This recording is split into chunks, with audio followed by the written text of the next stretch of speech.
call the meeting to order. This is regular It's not assembly meeting of May 17th, 2021 at 6 p.m. Will the clerk please call the roll?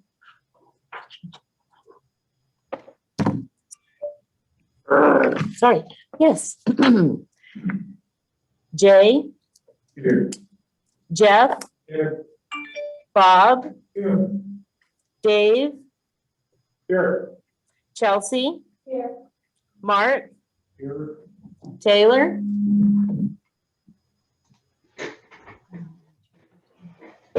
Well, He just said here, he just messaged. The panelists now. okay, member Norheim is zooming in. The other 6 assembly members are present in the assembly chambers. It's now time for the voluntary pledge of allegiance. Pledge allegiance to the flag of the United States of America, to the republic for which it stands, one nation, under God, indivisible, with liberty and justice for all. Okay, that brings us to item 4 on tonight's agenda, and that's approval of minutes. And there are meetings from June 15th, June 19th, July 9th, July 17th. Those are all in 2020, and May 3rd of 2021. Entertain a motion to approve those meeting minutes. So moved. Second. Motion's been made and a second to approve those minutes. All those in favor say aye. Aye.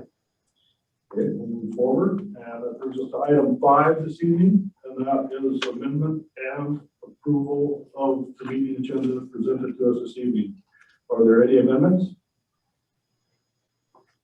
I'd like to make an amendment. Under discussion items, I would like to add the mask mandate repeal under discussion. So letter B. Okay, would you add that for option in case I get sidetracked? So under discussion. Item B. Item B.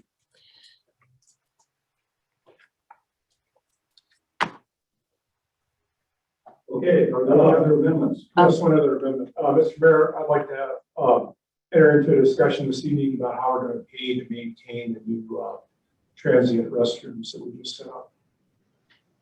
Okay, that will be C under discussion.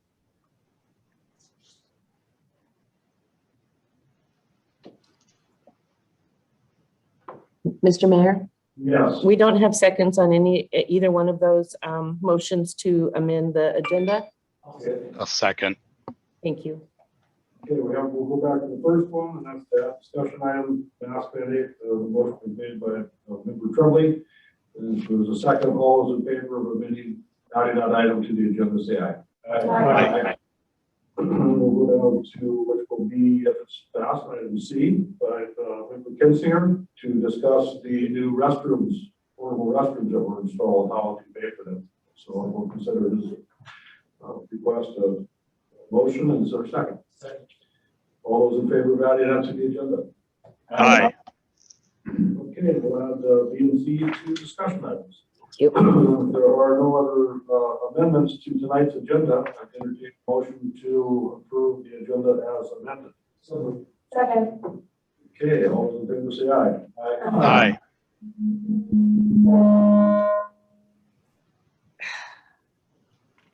If it sounds like I'm a little bit slow tonight, because we have a new format for the meetings, and it's kind of hard to go back and forth. So we will do the best we can to make things flow good. Okay, public hearings. There's one public hearing tonight. That's a public hearing for ordinance 2021-09. This is an ordinance of the Petersburg Borough adopting the budget for fiscal year July 1st, 2021 through June 30th, 2021. And for caution, is anyone called in and testify about or be involved in public hearing? There is not, Mayor Jensen. Okay, that public hearing is closed. No bid awards. Are there any persons to be heard with items related to today's agenda? Yes, we do. Yes, Mayor Jensen, we do have a couple callers. Let's unmute Becky Knight, please. And Clerk Thompson, are you keeping the time? I am. Thank you. Okay, Ms. Knight, are you on there? I think so. Can you hear me? Little faint, but yeah, clear. Okay, I'll try to get closer to my mic here. Hello, Mayor and Assembly members. This is Becky Knight. I'd like to respond to a few of the answers provided by Native corporate interest to community questions regarding the proposed legislation to privatize Tongass public lands. First, I'd like to repeat my sincere respect for all Native people, and that is sincere, and acknowledge the terrible trials and tribulations they have suffered for hundreds of years. However, I do not believe that corporatization of precious public lands will right those wrongs. These public acres provide services from which we all depend. They make equal opportunity donations to the common good each day. Second, the 35 questions plus some, there was 19 that were kind of repeats, also should go to the bill's co-sponsors and sponsors with a request for answers and be entered into the congressional record. I assumed that was who they were intended to be directed to. While the sponsors also have great interest to see the legislation passed and by nature will also want to spin it in a favorable light, in the interest of transparency, answers must be complete and accurate, whether they are advantageous to the bill's passage or not. Okay, and then regarding question number 1, it claimed that natives from the 5 communities were not found ineligible. In fact, according to various high-level agency officials, as late as June 2015, natives from these 5 communities did not meet the criteria for eligibility. Michael Black, director of the Bureau of Indian Affairs, testified before Congress. The 5 communities, this is quote, the 5 communities applied to receive benefits under ANCSA and were determined to be ineligible. He went on to describe the benefits natives from the 5 communities received. I previously supplied his testimony to you, as well as similar earlier testimony of Undersecretary of Agriculture Jim Lyons and Assistant Secretary of the Interior Sylvia Baca. I believe that eligibility is the most fundamental issue surrounding the proposed legislation. Even Senator Murkowski, the primary current bill's sponsor, proclaimed after the December 12, 2014 Sealaska bill was passed, quote, some 43 years after passage of the Alaska Native Claims Settlement Act, the federal government will finally finish paying the debt we owe natives for the settlement of their Aboriginal land claims, unquote. Moreover, as pointed out by Chairman Young, when he was chairman, when he reintroduced the modified Sealaska Corporation Lands Bill on February 14, 2013, he also proclaimed, quote, 4 decades after the passage of ANCSA, it is well past time for Sealaska to receive their full land entitlement, which will enable the federal government to complete its statutory obligation, and I repeat, statutory obligation, under ANCSA to the Tlingit, Haida, and Tsimshian people of Southeast Alaska, end quote. These statements are in direct contradiction to their current effort to privatize the Tongass. Words do matter. Regarding question number 5, the bill language that the corporations would allow reasonable restrictions to ensure public safety. The public cannot be assured that this caveat would not be used to deny access to corporate lands. While the framers of the bill may have the best of intent, how that clause is interpreted by their predecessors through the years, or even by backcountry caretakers, is anyone's guess. For instance, there can be very liberal use of that terminology, like the arbitrary judgment of what constitutes a danger tree, thus a basis to deny access. And then regarding question 33, contrary to the statement that the State Forest Practices and Resources Act, or FERPA, is much less stringent than federal logging regulations, is simply not so. Under FERPA, there are no enforceable provisions for wildlife habitat. Fish stream buffers are narrower, and variances to infringe on those buffers are routinely approved. There's no limit on the size of clear cuts, thus the mega clear cuts we see all over our Sealaska lands. And the State Forest Practices Act allows for 100% export, round log export. Number 4, while the Portage Bay West Cabin may be removed from consideration in the proposed bill, and that's what I consider deal-making fodder, it is important to note that there remain equally important cabins, trails, and other infrastructure to Petersburg residents that should also be removed from the bill, even if outside the borough. 13 developed recreation sites, 3.5 miles of hiking trails, 26.5 miles of off-highway vehicle trails, and 90.9 miles of open roads, and 12 marine access facilities. Thank you. Can you hear me? I kind of heard something there, but I didn't know if it was a 30-second thing or what. So sorry if I went over. 30 seconds, Clerk Thompson? It wasn't. No, It's over, the 5 that minutes, was yeah. 5 minutes, so we didn't give you a pre-warning, so. Sorry about that. I don't have How anything much there. more do you have? No, I'm done. Thank you. All right, well, thank you for your testimony this evening. Thank you. Yeah. So Clerk Thompson, is there anyone else in the queue to speak on the items related to tonight's agenda?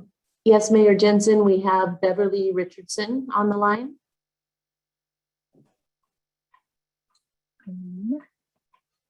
Ms. Richardson, are you there? Hi, yes, I think I am now. Hi, my name is Beverly Richardson, and I wish to speak to item 15A,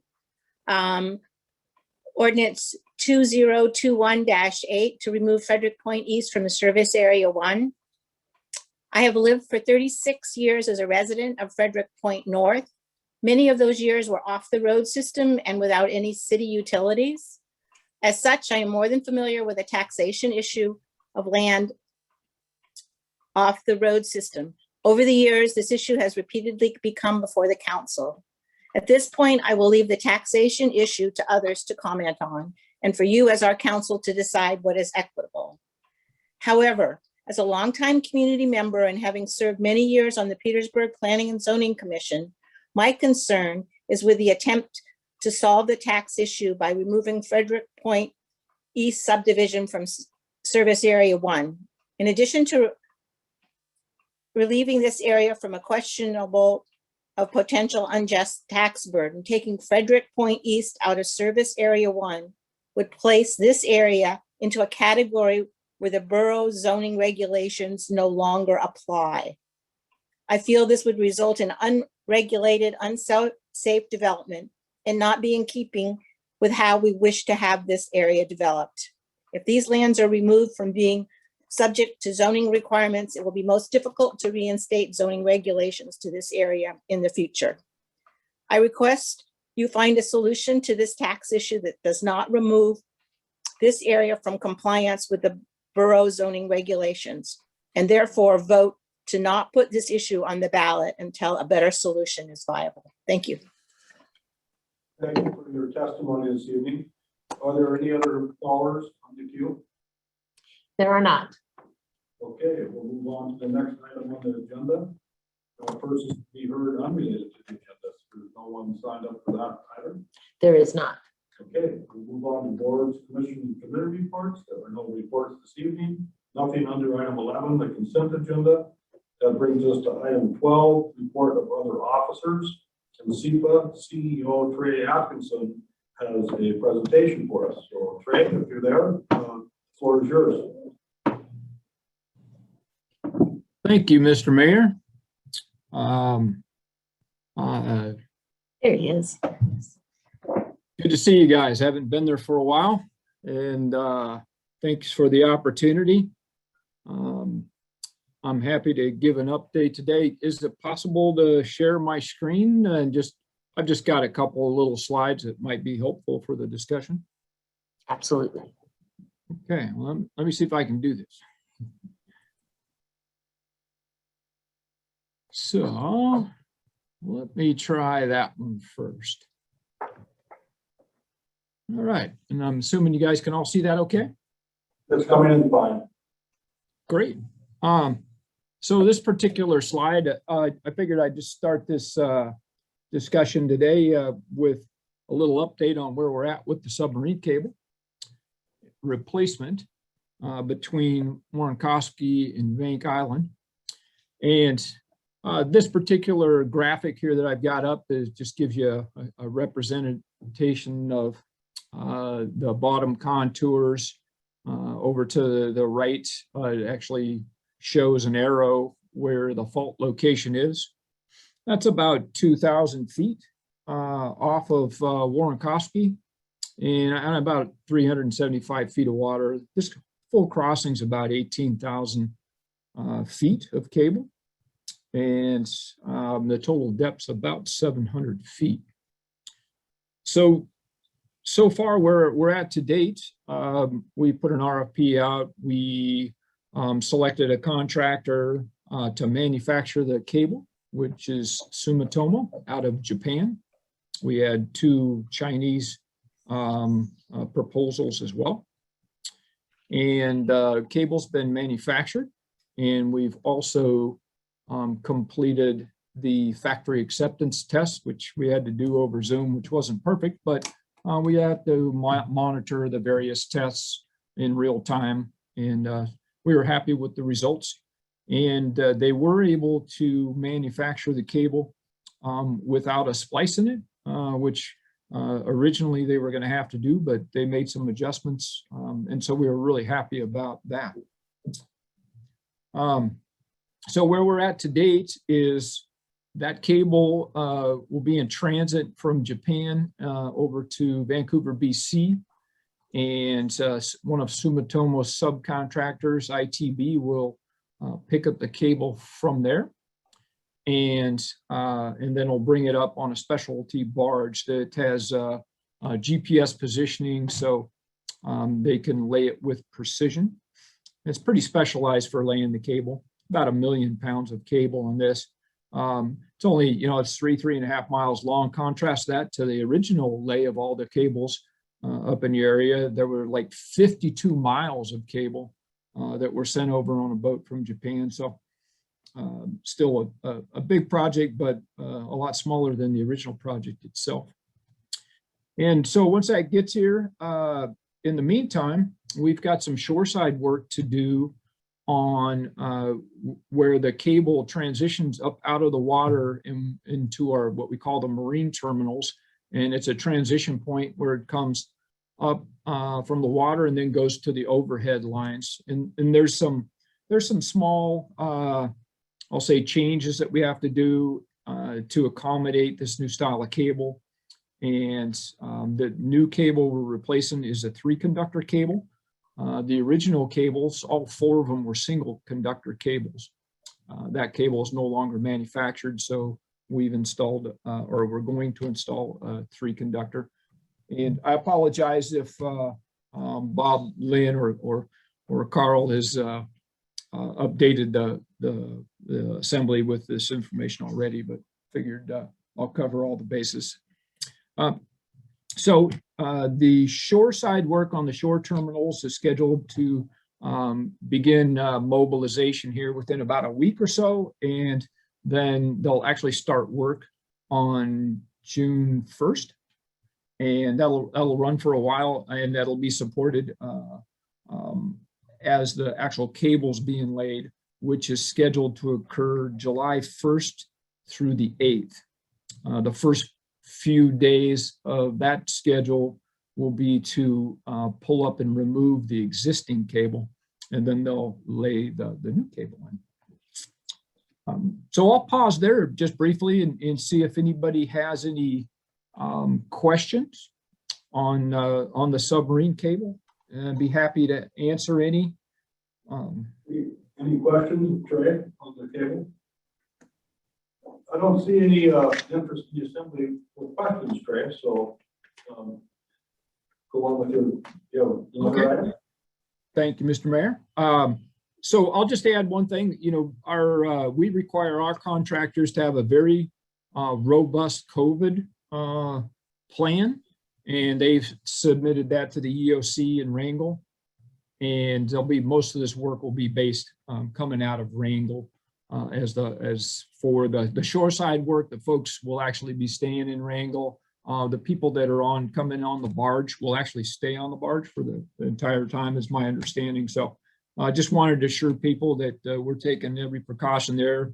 Folks will have to be tested within 3 days of coming up, and then there's some other precautions that are all detailed in like a 13-page plan that they've submitted.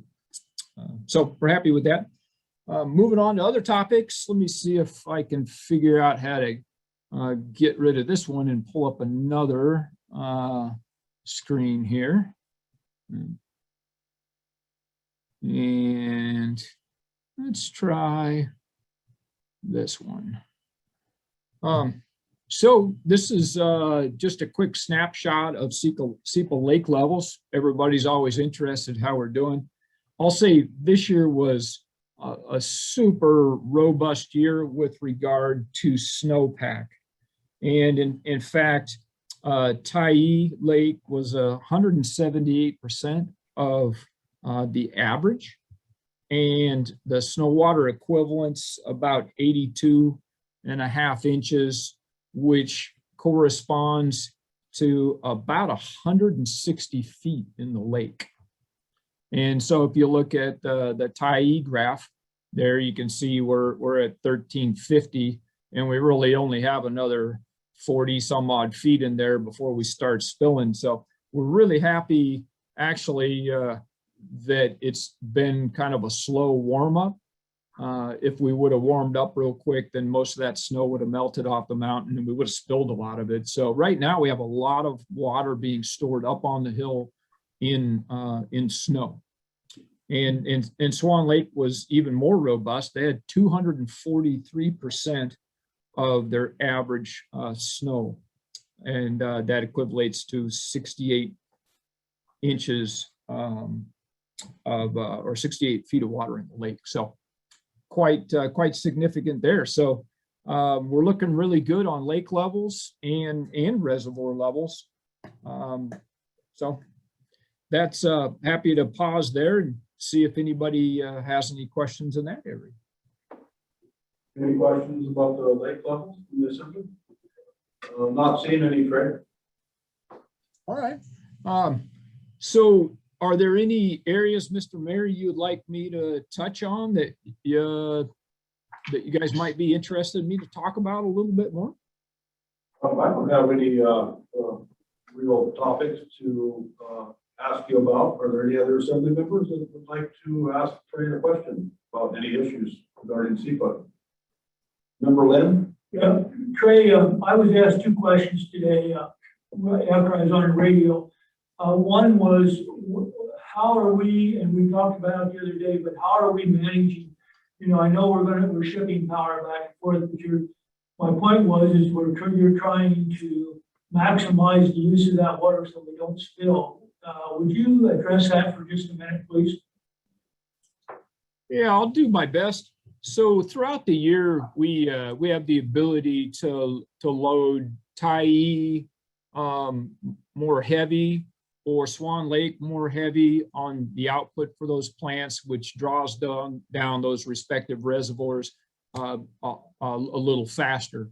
And so certain times of the year, Swan Lake snow tends to melt faster and earlier in the year. So we try to draw down Swan Lake a little bit more and feed more power from Tyee down south to make enough room in the lake so when that snow comes off, we don't spill it. And then as we start to migrate and Tyee comes off usually a month later or so, we try to do just the opposite to try to avoid spill at both locations. I think right now this year we're in an ideal position as far as balancing the lakes, as we like to call it, to try to minimize spill at both locations. So I'm really happy with where we're at. And now really we're at the mercy of, we're balanced about as good as we can be. We're kind of at the mercy of outside temperatures and how fast the snow comes off the hill now. And of course, any new inflows. But at the same time, I'd kind of like to see some more sunshine personally. Any other questions? Member Lynn has one more. Yeah, and the other question I had on the radio today related to rates. I was talking about the fact that we were borrowing money and obviously we have to pay debt on it. And I said at some point along the line that you and the staff were looking at that and had done a really good job of trying to push it out as far as we could. at some point, we're going to have to raise rates along that. Do you want to address that a little bit, Trey? Sure, be happy to.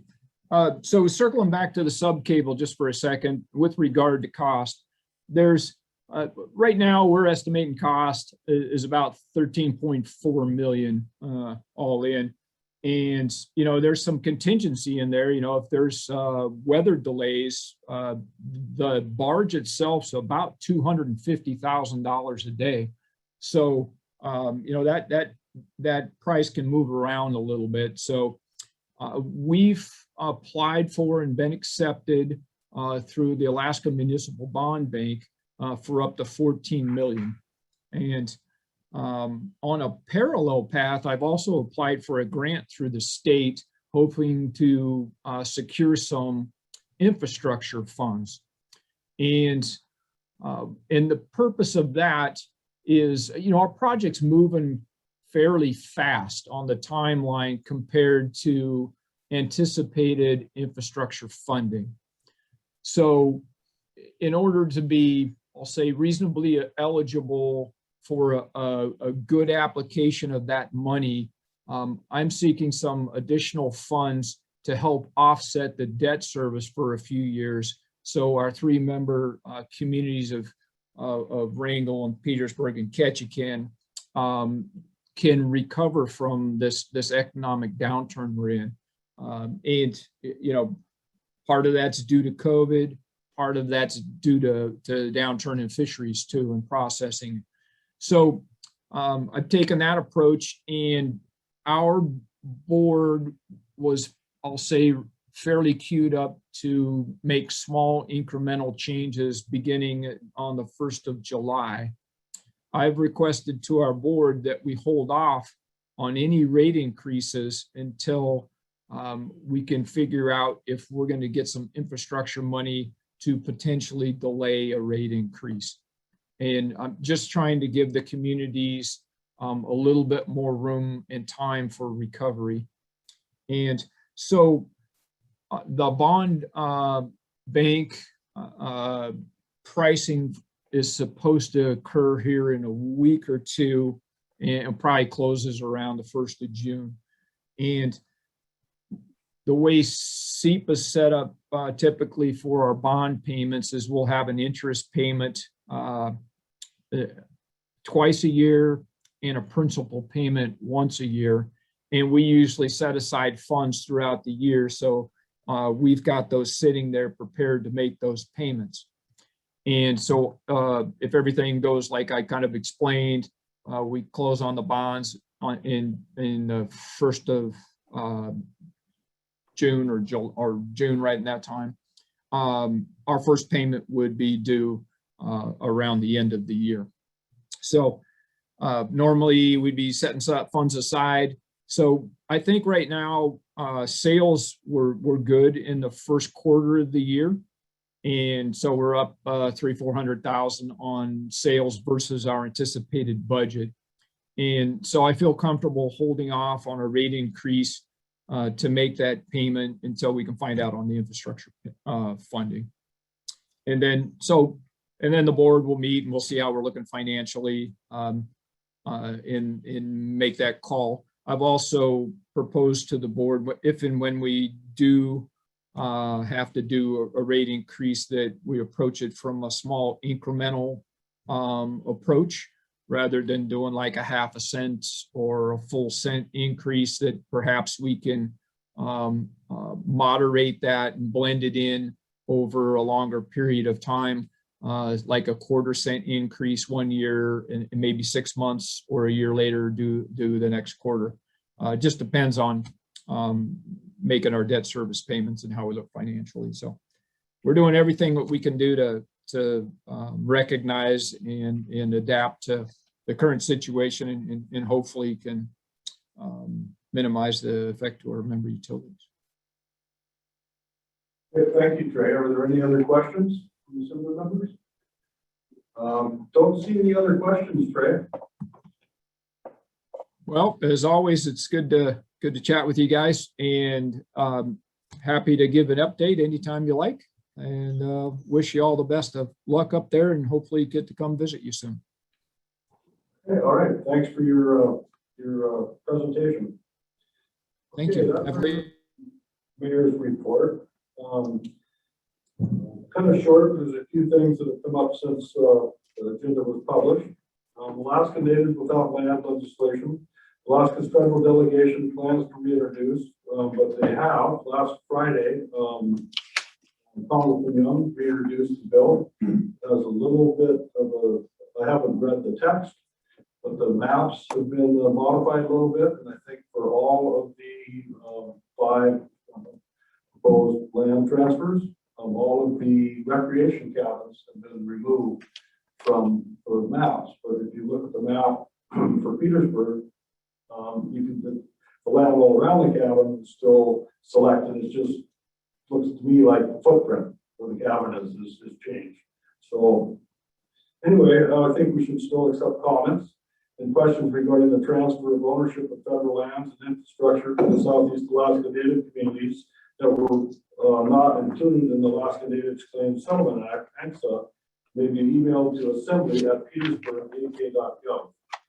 And I believe there's a copy of the new bill. Has that been posted on our website, Clerk Thompson? It has not yet, Mayor Okay, Jensen. it will be posted on our website. That will include the new maps and the new text. And also, I got a call from Sherry Klein today. She represents Senator Sullivan and Senator Bukowski in the Ketchikan office. And we talked in the past about the delegation having representatives come to the communities and talk to us and get our concerns in person. So they have scheduled a trip through Southeast for all 5 communities, and Petersburg being on June 2nd, 6 o'clock in the evening till 8 p.m. in the evening is what time they proposed. So with that being said, with all more than 3 assembly members would like to participate, then we have to advertise it and allow, I would assume, public comment. This meeting, according to Sherry Klein, will not be official testimony. It's just to gather concerns, and potentially it could change the way the maps have been presented, and potentially the text as well. So anyway, I guess we need to figure out how we're going to advertise this. If there's more than 3 assembly members, we need to advertise it as a public meeting. So I would like to attend, for one. I will be absent, so come to me. Help you out. Correct. Okay, so Bob, member Lynn would like to attend, member Nucci, that's 3. Member Kinsinger, that's 4. We have a quorum, so, and member Tremblay. Potentially, yeah. Okay, all right, well, you know the date, you already have a quorum, so I will work with the Clerk Thompson and Sherry Klein. We'll figure out the best approach for the people that are going to be involved. And I have no idea who's coming from which office, but it sounds like there will be representation from the 2 senators and Congressman Young. So the new maps and the new text that Congressman Young introduced Friday will be on our website soon. We're seeking letters of interest. The Assembly is seeking letters of interest from borough residents who wish to serve the community by filling a vacant seat on the following boards and commissions until October 2021 municipal election. Planning Commission, there's still 1 vacant seat. Public Safety Advisory Board, 2 vacant seats. So if you're interested, letters of interest should be submitted to Clerk Thompson at the borough office located at 12 South Nordic Drive, or by mailing to Box 329, Petersburg, Alaska 99833, or by emailing to dthompson@petersburgak.gov. Back to my notes. I would like to thank all the people that were involved in Mayfest festivities. It was nice to be able to walk around town and hope everybody's safe. But the kids running around town with big smiles on their face was kind of nice to see.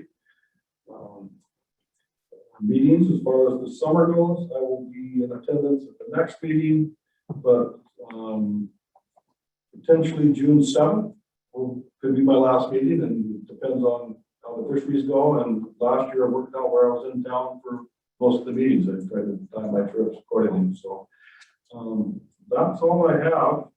So we'll turn it over to the manager for his manager's report. I have a question. Thank you, Mr. Mayor. Regarding the meeting on the 2nd, are we supposed to prepare, or are some of the members supposed to prepare stuff, or are they just coming to, if we have a limited capacity of folks in the audience, or we don't have anybody,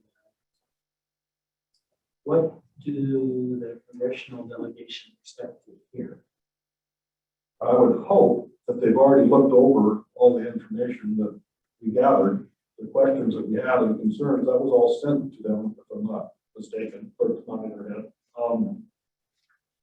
So I guess if we have heard from any constituents or people that have other concerns than we've already presented, or maybe we could reiterate what we, or to ask, I guess, if they've have looked at and digested, so I don't know, maybe I don't know how to answer your question. Sure, it just seems kind of nebulous that we're going to have a meeting and we're not going to take any public testimony or comments. I'm just trying to, maybe they'll hold a public meeting somewhere during the day somewhere. I don't understand what they expect to hear from us.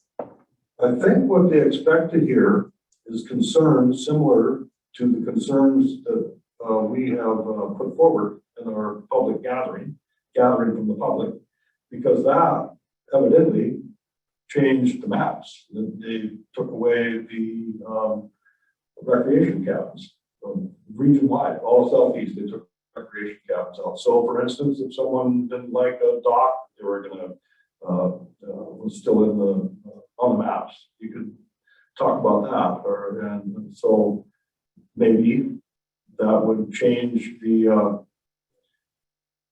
Senate's approach to how they introduce their bill. So Senator Murkowski put on, or the Senate is going to follow a companion bill or whatever you would call it. So we'll see how it all shakes out. And at some point, probably going to have to be after the Senate comes out with their version.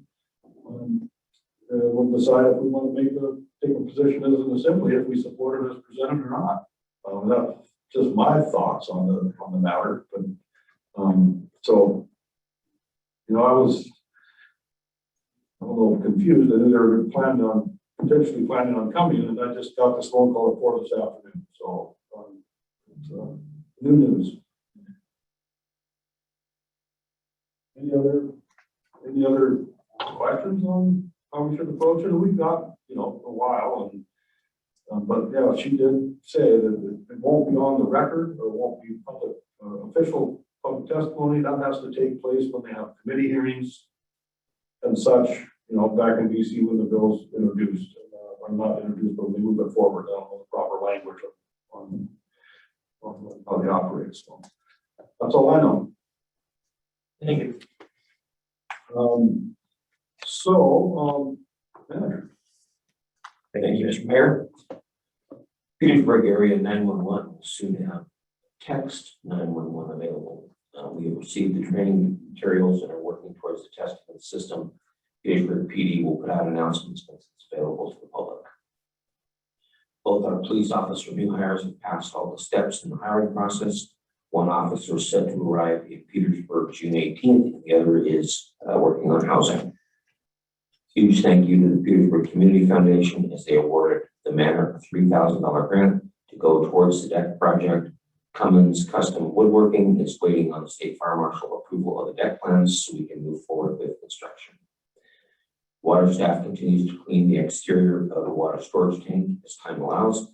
They're also in the process of completing spring maintenance on the air relief valves on the Cabin Creek pipeline. The Hour 2 sewer project is out for bids. Pre-bid meeting was on May 12th and bids are due by May 28th. Rocket Road is continuing for the Scout Bay Pump Station project. The wet well and valve vaults are in place and plumbing continues. Excavation for the Southside gravity sewer and the new manhole should begin soon. Justin Haley, our wastewater operations supervisor, is acting as our inspector on the job. Thanks to many departments for setting up public restroom trailers. The wastewater crew set up the sewer connections, power and light, and matting the electric, set up electric service at the site, and power and light moved in Public Works moved in the eco blocks for site protection. Thanks to the building maintenance for mounting the various fixtures in the trailers, and the Parks and Rec for handling the initial cleaning duties. At least through the weekend, the police department will be closing the restaurants at 8 p.m. and they will be open at 8 in the morning. Kind of a team effort, and thanks to everyone who's involved in that. The annual SEPA shutdown is scheduled for the first 10 days of June. The electrician and power plant mechanic have been working on restoring the 1929 400 kW hydro unit to operational status.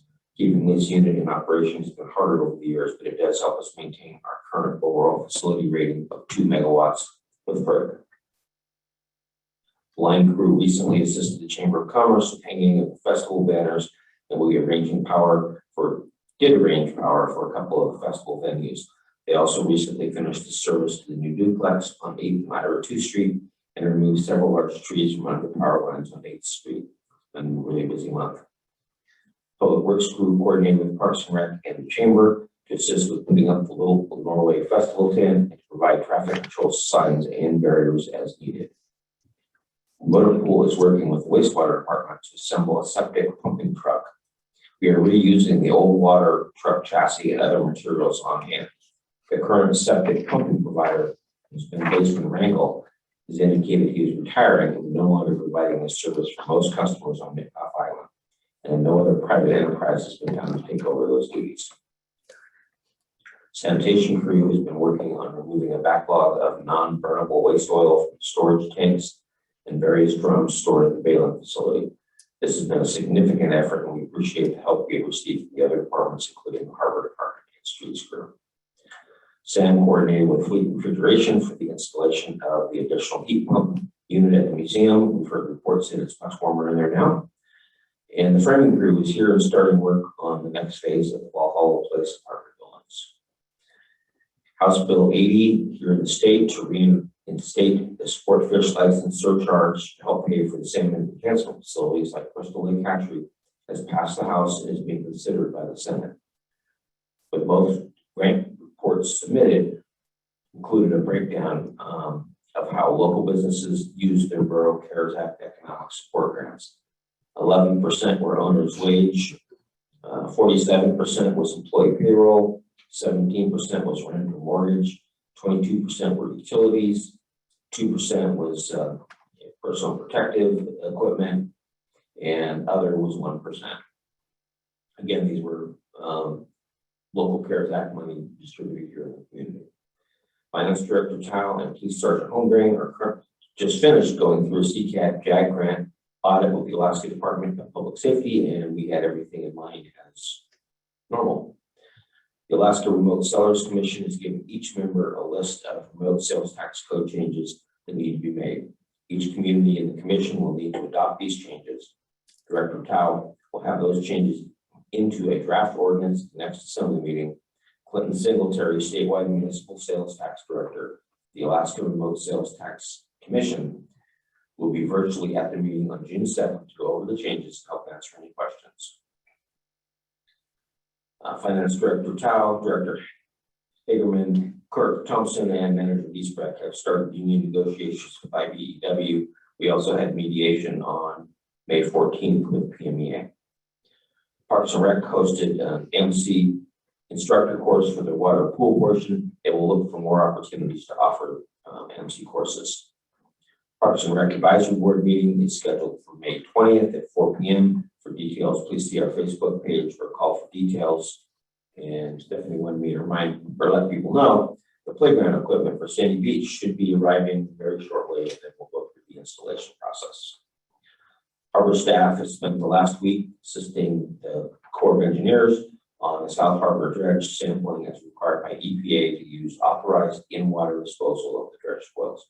150 gallons of samples have been taken and sent via air cargo to their lab in Vicksburg, Mississippi.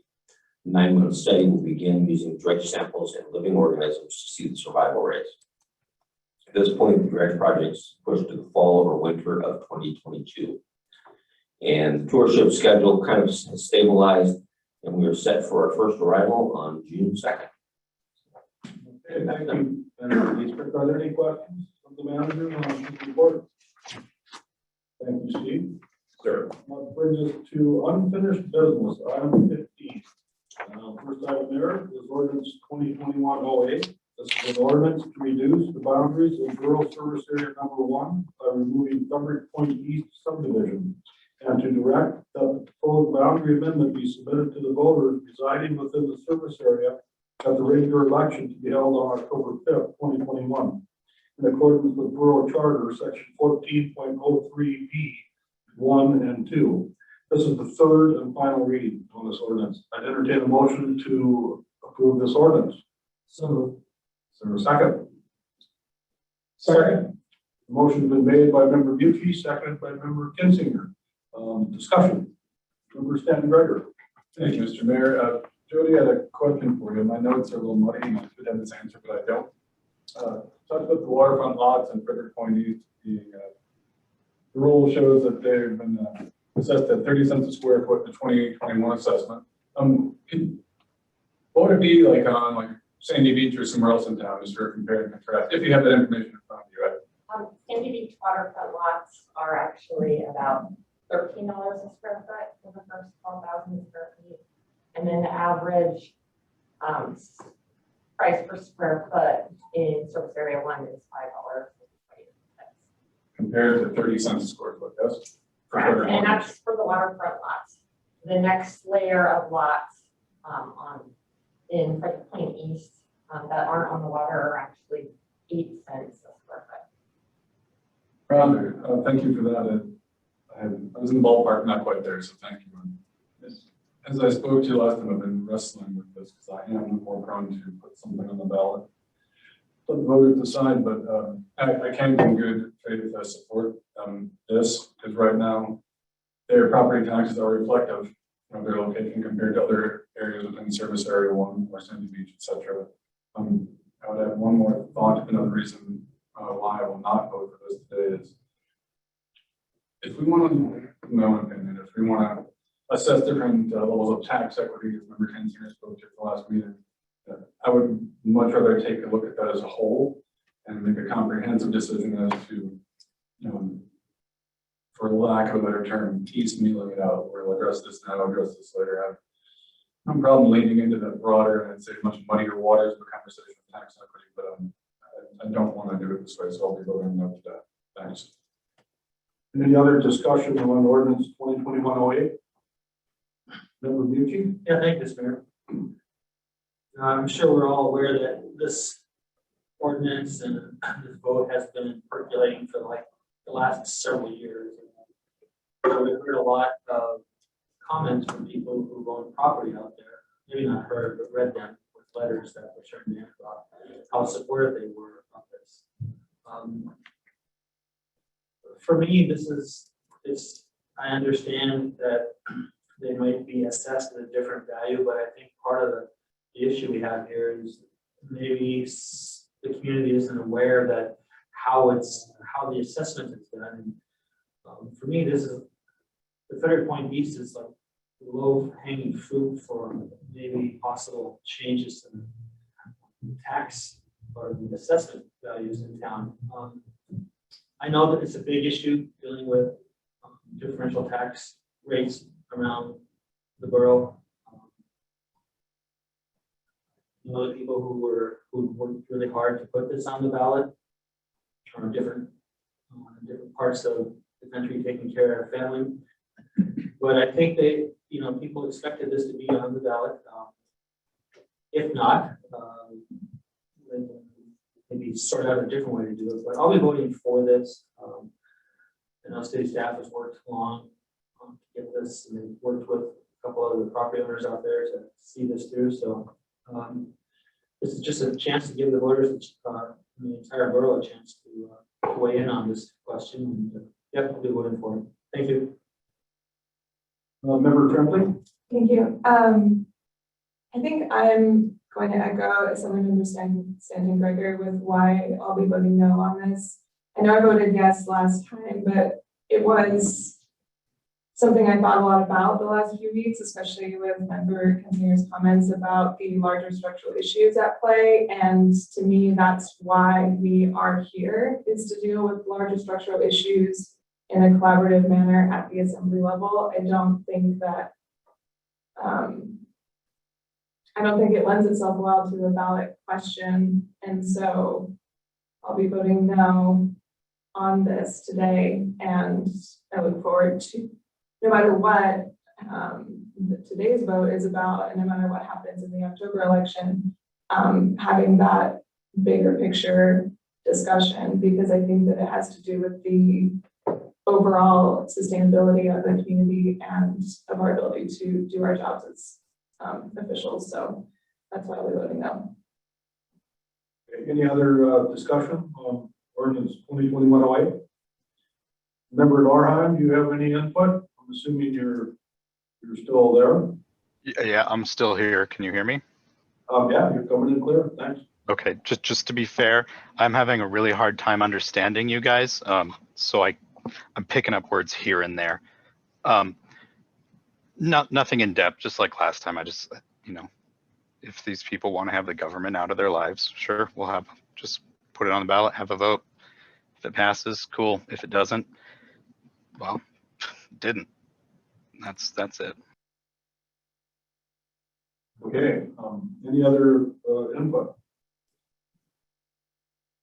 Well, I wasn't here for the second reading. And at the first reading, I said I had some concerns about this and moving forward. And one of them, Member Stanton Gregor touched on, and it's the 30 cents a square foot property assessment in this area versus average of whatever was $12 or $8 or $6, whatever the finance director said. So I think the taxes they pay are fair, because their property per square foot is valued a lot less just because of I would say the location. I'm also concerned if we put this on the ballot and if it passes, and then other people in different areas in the community that think their property is assessed higher than it should be because they don't have water and sewer and they have maybe power, and and so are they going to try to do the same thing and lower their mill rate? So those were my concerns with the first reading, and I still feel that way, so I won't be supporting this. Any other comments? Seeing none, will the clerk call the roll? Jeff, Yes. Jay, No. Taylor, Yes. Chelsea, No. Mark, No. Bob, Yes. Dave, Yes. Okay, ordinance 2021-08 passed with a 4-3 vote with Member Tremblay, Member Stan Gregor, and myself, Mayor Jensen, opposing. So it was passed in its third reading, and it will be on the ballot. Okay, that brings us to ordinance 2021-09. This is an ordinance adopting the budget for the fiscal year July 1st, 2021 through June 30th, 2022. This is the second reading, and we had a public hearing, but there was no attendance for the public hearing. If adopted, ordinance 2021-09 will set the borough's fiscal year 2022 budget. Ordinance 2021-09 was amended to increase the community services budget to KFSK to $35,000 and to use $117,000 from the general fund to allow the property tax mill rate for fiscal year 2022 to stay at the current rate of 11.5 mils. Ordinance 2021-09 as amended was unanimously approved in its first reading. I'd entertain a motion to adopt or approve ordinance 2021-09 on its second reading. So, Second. Motion's been made with a second. Discussion.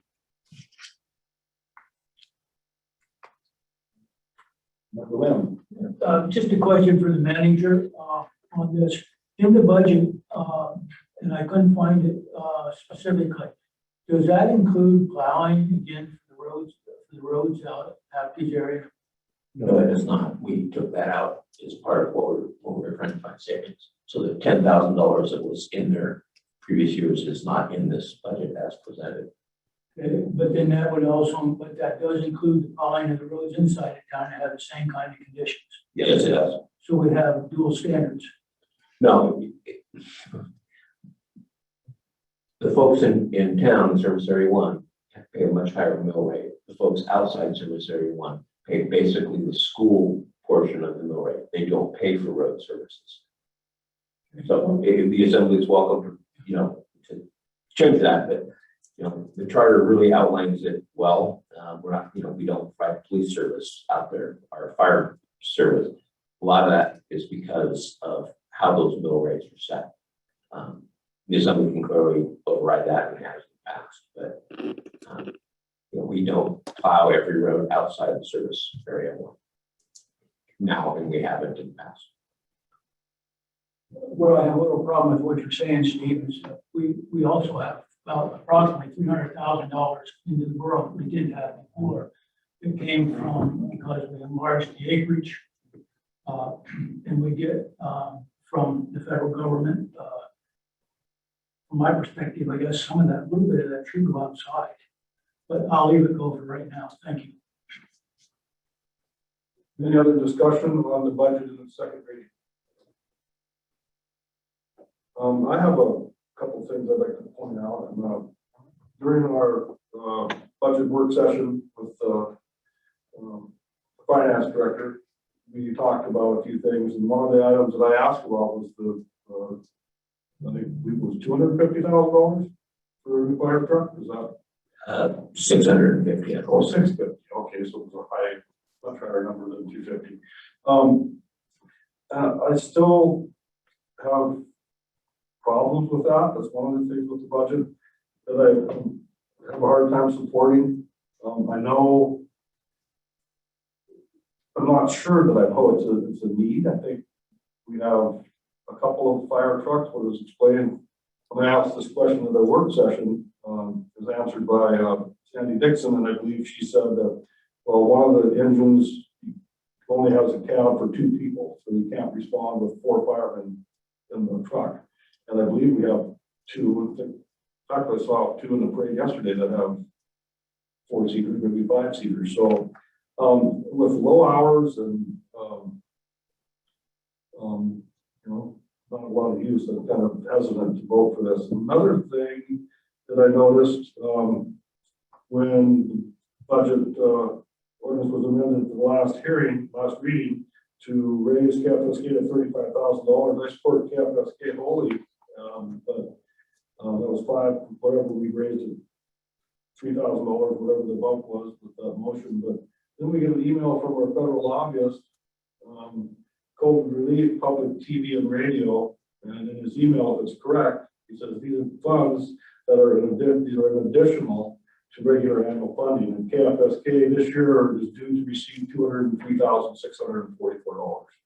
So having a tight budget in the borough, that's another thing I think we could possibly decrease the number of change. So without being able to make a motion, I just wanted to issue my concerns.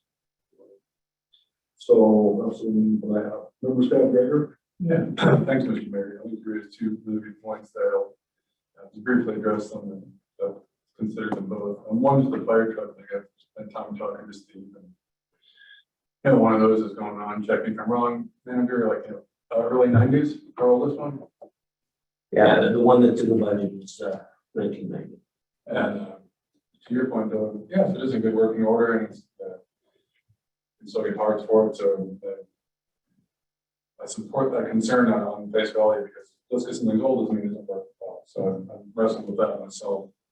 The reason I didn't make a motion, the first reading I want now is,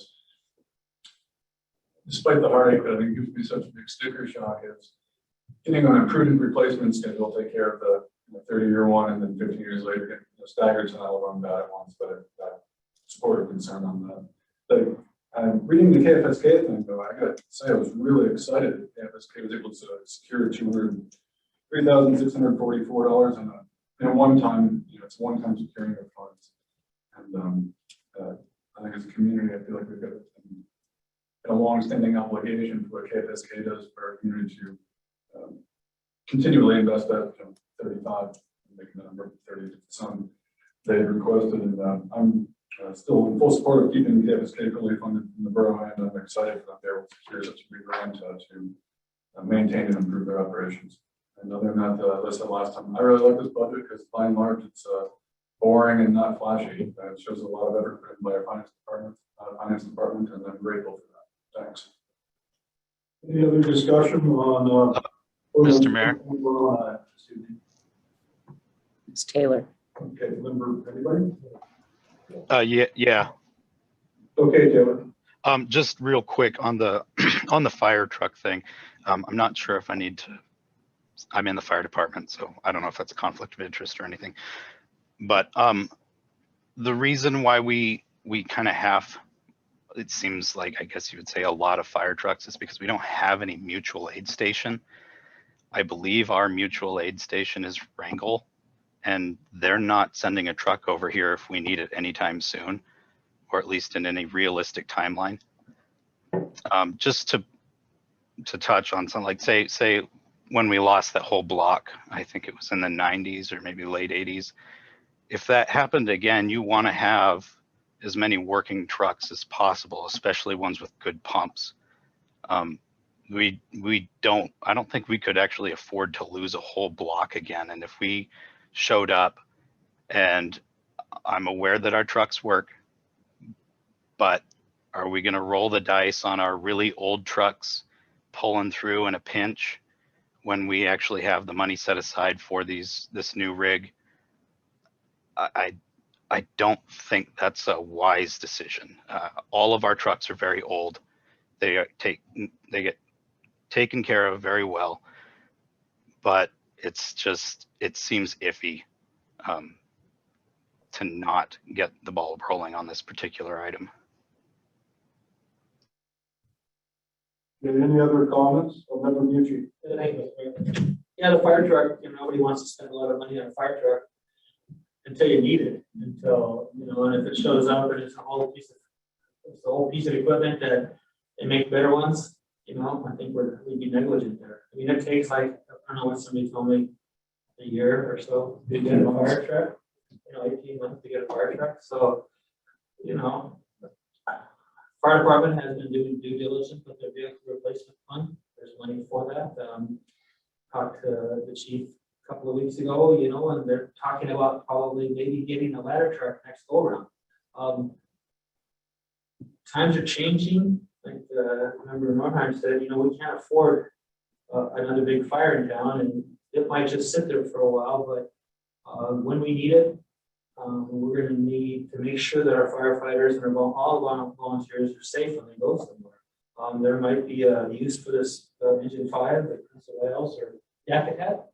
It's a nice truck, but it's old. And that's what we put money aside for.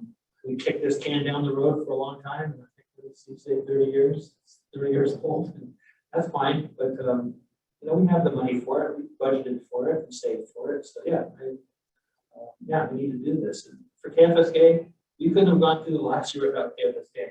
I'm all in on KFSK. They do more for us than I can keep track of. Just simple things like the weather, birthdays, the COVID things, keeping us on track from time to time. Yeah, I think appreciate what they do, and Petersburg has to be responsible for KFSK. We have to take care of our own, and expect you to help us out, or the federal government to help us out. And I think the community does a good job in supporting KFSK, and I think we can take care of that need. So I'm all for that. Like Jay said, I think it's a good budget. It's not flashy. That's what I like when it comes to budgets. No surprises. Yeah, I'm really looking forward to this. Thank you. Any other discussion on this ordinance? Clerk call roll. Taylor, Yes. Chelsea, Yes. Bob, Yes. Jeff, Yes. Dave. Sorry. Yes. Jay, Yes. Mark. No. Thank you. Okay, that brings us to New business. The first item under new business is an ordinance of 2021-10. This is an ordinance amending section 2.20.010 of the Petersburg Municipal Code to establish term limits for the assembly. This is the first reading. Assemblymember Norheim requested that the subject of term limits for assembly members go before the voters at the municipal election on October 5th, 2021. I'd entertain a motion to adopt this ordinance. So move. Is there a second? Second. Motion was made by member Norheim, seconded by member Lynn. Any discussion? Yes, Mr. Mayor. You have the floor. Okay, so I pretty much covered a lot of this last time. I was not prepared for that many questions on something.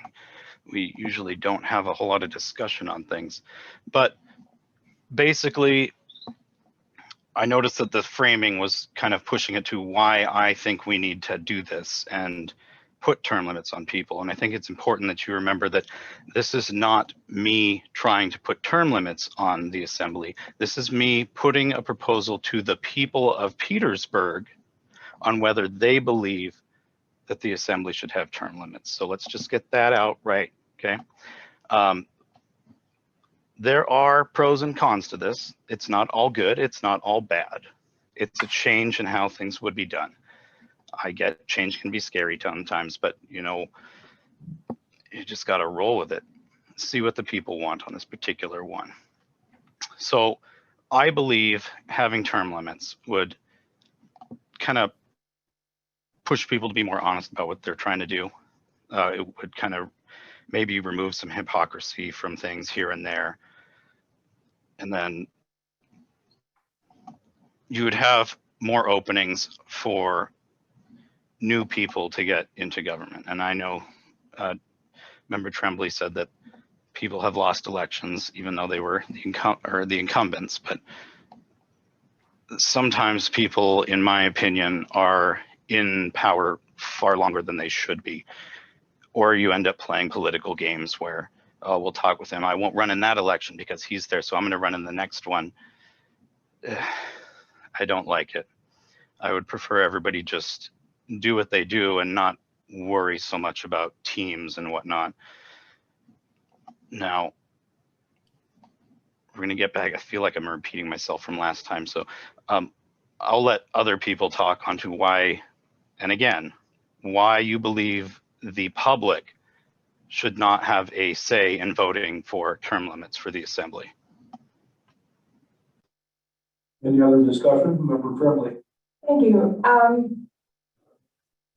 I'd like to, I guess, for me, this is a solution in search of a problem, because when you do look at recent or even not so recent trends in municipal elections, it is not uncommon for incumbents to lose elections, and it is the duty of the voter to know who is on the ballot and to do that due diligence beforehand. And so I understand liking the idea in theory, and I see this as something that people tend to apply to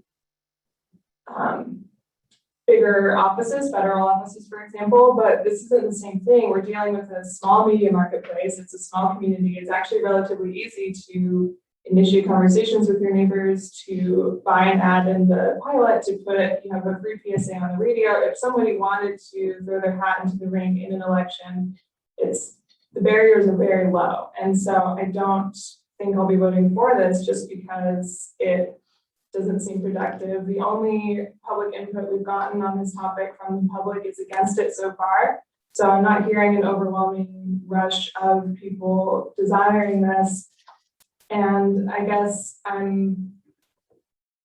it just seems like a distraction. And again, the voters do have that say. And in a way, I'm also interested in the idea that somehow there wouldn't be coordination or strategy involved if people had to time exactly when they could possibly serve their time. If an individual had only a certain amount of years of their life that they could commit to this service, and only that time, then it'd be, okay, I'm not going to serve now because what if I want to again later down the line, or what if I want to do it better later down the line? And so that kind of, you know, to do something like this does involve a certain amount of mental life logistics. And so, yeah, that kind of thinking does happen on a topic like this, but I don't see how this would necessarily do away with that. And in fact, then people would potentially be able to coordinate with people who are incumbents, but timing out with who would be basically tagging in after that person left. So to say that this proposal would remove any kind of strategy, I don't think is necessarily correct. And so, yeah, I just don't think it's necessary. So I'll be voting against this. Any other discussion on this ordinance? Yes, Mr. Mayor.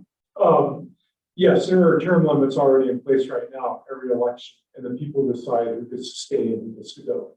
So in my mind, that is a term limit right there. So I won't be supporting this. Any other input from other assembly members? Member Stan Gregory. Thanks, Mr. Mayor.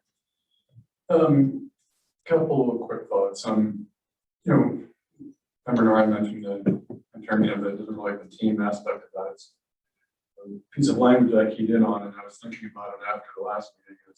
That's one of the kind of things I like about the assembly is all 7 of us are on the same team, whether we like it or not. You know, the public decides who the team is. We don't get to choose. We might, you know, really want to serve with someone, but you know, I get to vote once just like everyone else. I've asked, and I can't vote more than once, so it goes. And that's the beauty that we are on the same team, whether we like it or not. That's democracy. On a more basic level, why I will not be able to support this is I'm not in favor of anything that makes democracy harder. For example, I wish nationwide, as soon as you turn 18, you're automatically registered to vote. And it's better for democracy and it'd be easier.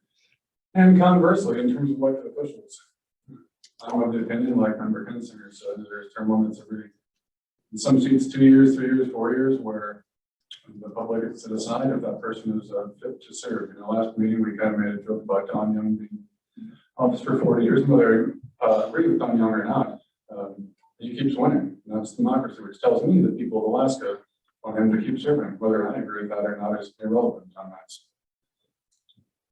I'm not in favor of anything that makes it's more limitations on democracy, and I feel like this would risk doing that. So we'll be voting no today. Any other input? Member Lynn? Yeah, I talked on the radio a bit about today, but I'll be voting no also for different reasons, but it takes a while to learn the ropes, and serving one term doesn't cut it. You know, serving 2 terms, you may get really good, and the public can vote you out anytime they want, as other folks have said. So why do I need to continue? Why do I need to vote for it? I don't see a need for term limits here. Okay, Member Tremblay? Thank you. Member Lynn, you reminded me of something else that I realized after the last meeting. Having pretty concise term limits would in fact make the assembly much more reliant on the very essential civil servants that are here doing our tech support and our background work and all of that kind of stuff. If we didn't have a better sense of even who our lobbyists are and what our relationship is with them, that kind of stuff, if that kind of institutional knowledge was lost on a very regular basis, then the manager and the clerk would have an outsized role. They already are our backbone in a way that we truly, I don't think the public understands at all. We need them so desperately, and we would need them, we would rely on them much, much harder without more knowledge at the seat level. Any other member Mutu? Yeah, thank you, Mr. Mayor. Yeah, I won't be voting in favor of this. You know, and I've said it before, this is it's a difficult job. I signed up to do it, but it takes a lot of time. It's like a full-time job. To show up here informed, having read all the stuff, talk to people. I couldn't do it without city staff. I'm in there bugging them all the time or calling them all the time. I couldn't do it without them. There is so much stuff going on just on the Monday before the meeting that it's just mind-boggling. It's just mind-boggling. Friday afternoon about 4:30 shows up and I'm off work and it's just like, whoa. I thought I was just volunteering. When it's had a new study roll around, and you still get, it still work. I don't know where the hypocrisy is coming from. You get elected, you run on an issue one time, and then you get up here, and then, well, your one issue isn't really that important. You're looking out for the entire well-being of the community of people, whether it's mask mandate or whatever. You're asked to make tough decisions, and they aren't easy. I agonize over pretty much every decision I'm asked to make. The meetings are easy. It's the week and a half before the meetings that I'm trying to sort stuff out, what effect it's gonna have on the community and people in the community. It's real difficult. And, I take it real seriously. If people think there's a lot of hypocrisy up here, give me a call. I'd love to chat with them. I just talk to somebody 20 minutes, 4 o'clock about hospital stuff. And, you know, that's just part of the game. I like it. Yeah, you gotta be ready to do a good job when you come up here. The term limits kind of take care of themselves. After a while, you get kind of exhausted. You need the break. Yeah, I'm not going to vote in favor of this. I think it takes care of itself. But thanks for bringing it up. Any other input? Yeah, just one more comment. Although last few election cycles, we've had plenty of contestants. I can remember quite a few years in town where we've had elections where the voters didn't have any choice because we couldn't get enough candidates to run. And I guess that's really my big fear, is that we need to have enough choices for the citizens of the community to choose from. And I think the best thing that if people are concerned about any of us that are up here when we come up for election, run against us. That's the best thing you can do. Any other input? I would like, sorry. But you spoke twice. I mean, I think there is a rule where you get the rebuttal, but go ahead and you have the floor. Okay. Sorry, I didn't know that. Benefits of experience. Last meeting, there was a comment made about how the money earned at this job could be substantial for some people and how it'd be nice for those folks to run. Well, I'm kind of one of those people. I'm an hourly retail employee, and this job is really, really hard to navigate as an hourly employee sometimes with the surprise meetings, especially during, say, pandemics or shifting schedules around. And I'm very lucky in the employer I have will navigate around my schedule as they will. So I would ask that if people do have that kind of concern of lack of representation in certain sectors of the community on the assembly, to come up with creative solutions for how we could meet that need, because I see that too. But I don't have an easy answer, just a recognition that that is something that I would like to think more about as a body of what voices could be a part of this conversation that right now, for logistics reasons, are blocked out. Thank you. Any other comments? Will the clerk please call the roll? Mr. Mayor, sorry, it's just hard to jump in with everybody. You know how it is. I'm not there. Just real quick, obviously I'm talking to a wall here, but the perspective of what it meant to be in local government, state government, federal government, was that it was an act of civic duty. It wasn't a job. And I heard several comments about how this is a job, and that's not what it is. You were volunteering for this position. We all now get paid. You really made it sound a lot like this job is extremely hard and very difficult, and you make it sound like if somebody's got a really busy life, like Member Tremblay said, some people don't make a lot of money at their job. Getting on the assembly, having an extra $3,000 would be great for them. But when you sit there and make it sound like, you need to be here every second of every day, every ounce of your free time is put into the assembly and the decisions that we make. It's not like that every single week. I mean, I don't know how many times I've heard you guys joke about how quick we can make this meeting. It's a little disturbing, okay? Now, I am very aware that when term limit proposals come up, they're overwhelmingly supported by public polls, and then the members who vote on them at any level just say, no, this job's too hard. We can't have term limits. And I don't know. Basically, this vote is going exactly how I thought it would, which is fine. That's how this all works. But that's it. Okay, thank you, Member Norman. Is there any other input? Clerk call the roll. Jay, No. Taylor, Yes. Chelsea, No. Mark, Jeff, No. Bob, No. Dave. No.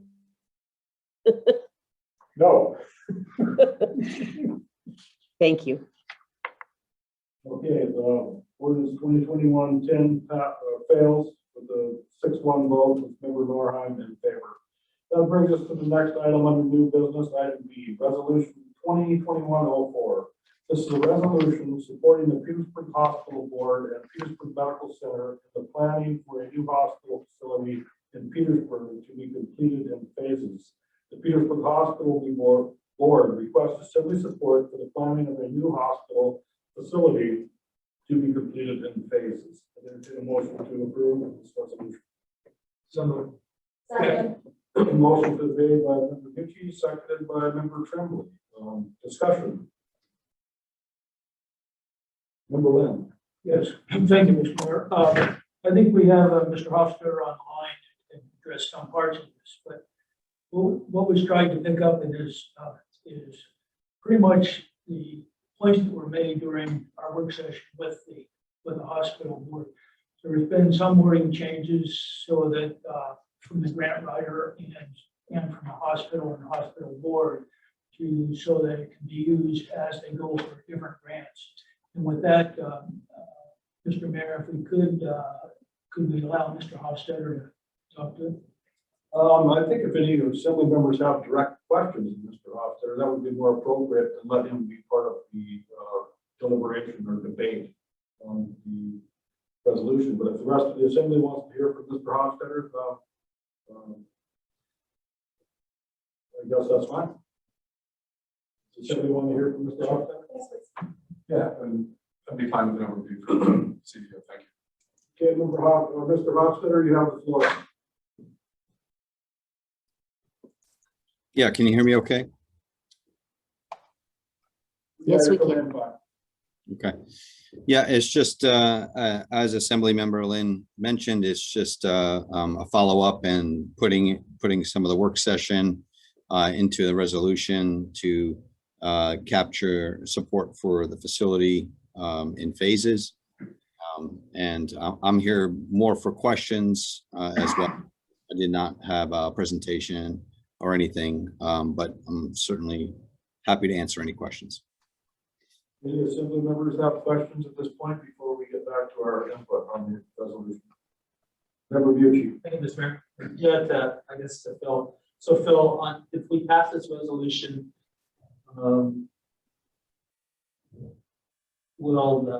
this will be the first phase of a project. How many phases do you think will be involved in this whole process? Typically, according to the Office of Rural Health, there's 4 phases in a facility project.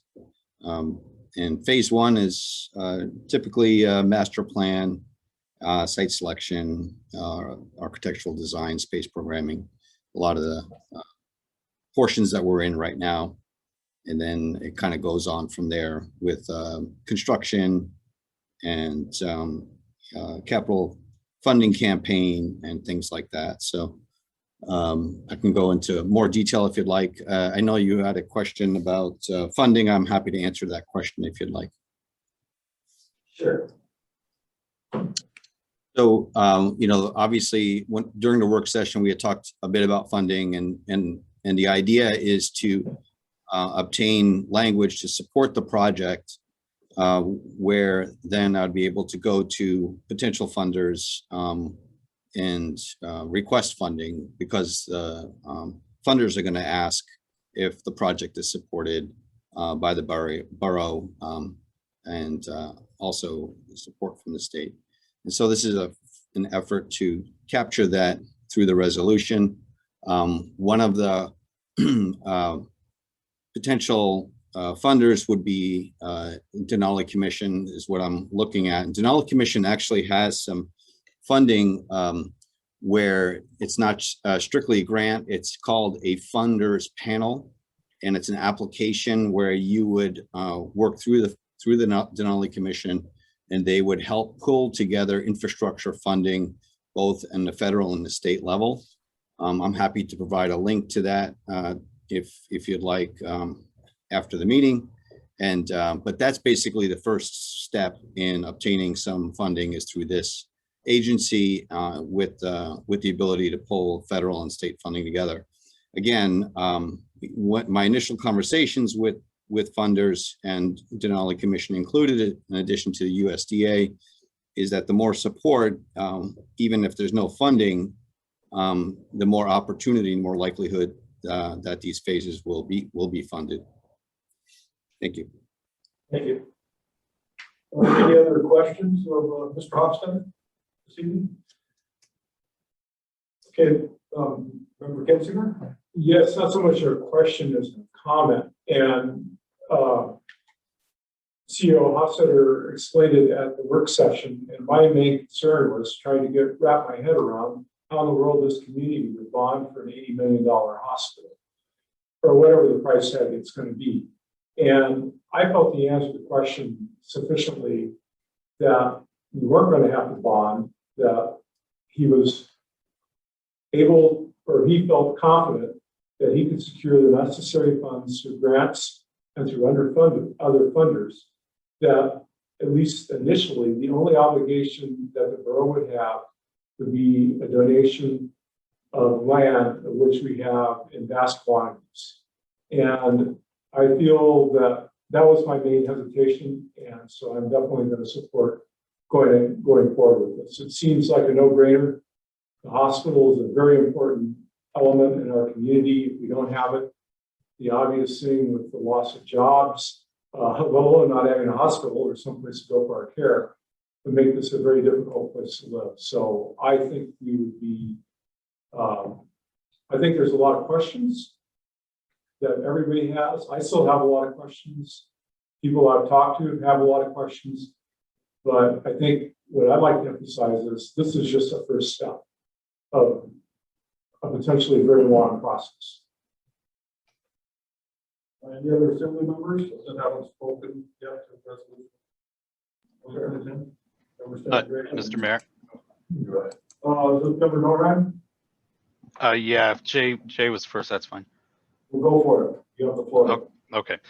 Just real quick, when we lock in for these phases of the plan, are we locking in a dollar amount too? Like we say this one's going to cost 20 million on this section and so forth. That's it. It's not going to go up. The contractor or whoever will agree to that. Yes, that is a set price. The way cost of things are climbing right now, I don't think anything's going to be locked in until you have a contract signed with somebody personally. So, right. I guess I was asking Phil. I don't know. I guess Phil, if he could answer that question. He can answer, but he's shaking his head on the screen. Do you have an answer for that, Phil? Yeah, you're like, for example, the master planning estimate, the longer you wait, the price goes up until you actually sign a contract for each phase. You're not locked into that. Those become estimations the longer you wait. Thank you. Right. Do you have any other questions or any more input? Oh, I was just worried about the potential for looks to me like inflation coming, and I just want to make sure that we're not going to accidentally step into something. It just seems like real bad timing. I'm all for it. I think it's a great idea. I'm just really concerned about expected increase in costs versus potentially disastrous increase in costs. Yeah, Member Bucci, you have Member Stanberry. Yeah, I'm going to be supporting this today. I think Member Kinzinger phrased that darn near perfectly. This is the first step in a series of many. This resolution shows our commitment to our hospital taking steps. moving towards a new community hospital, however that's gonna look in the months and years go by, that'll remain to be seen, what hurdles we have to navigate, but it's a great first step, and what we've got in front of us today. Thank you. Member Richard. Thank you, Mr. Mayor. Yeah, it is the first step. I've heard, and I'm sure most of us have heard, that they don't want to do a bunch of steps and find out we're halfway or 3/4 to our facility and find out we can't afford it. And, you know, Phil mentioned several times during his presentation that community outreach is going to be part of this process. And I will be there to listen to what he has to say, because there's a lot of people in town who don't support a new hospital. I mean, that's just the way it is. I spent 20 minutes talking to somebody today who thinks, you know, he doesn't support this. And I said, well, perhaps you should contact your hospital board members and let them know. And he said, well, it's easier to call you. So, you know, I understand the concerns of the community. I mean, we've heard talk about Peace, Health, and Search, and I think those need to get thoroughly, you know, Phil did a good job explaining about those two organizations, but obviously there needs to be more education. And it, you know, the more we answer those questions repeatedly, the more the community will eventually, hopefully, support it. Like I said today, we are one disaster away from closing down that facility. If something happened up there that we weren't able to occupy it, then we'd be having an emergency meeting trying to figure out the funding mechanism for it. And it's never going to be cheap. It's not going to get any cheaper. We might as well, you know, at least look at it, see what it's going to cost us, find a site and get the community, you know, provide information as they bring up the questions. So I will be supporting this resolution. Thank you. Any other input? Member Tremblay? Thank you. I'm going to say something like what I said at the work session, that if we don't take this baby step forward into this process together, then the alternative is a planned contraction of the community because of what the loss of a hospital would mean to us.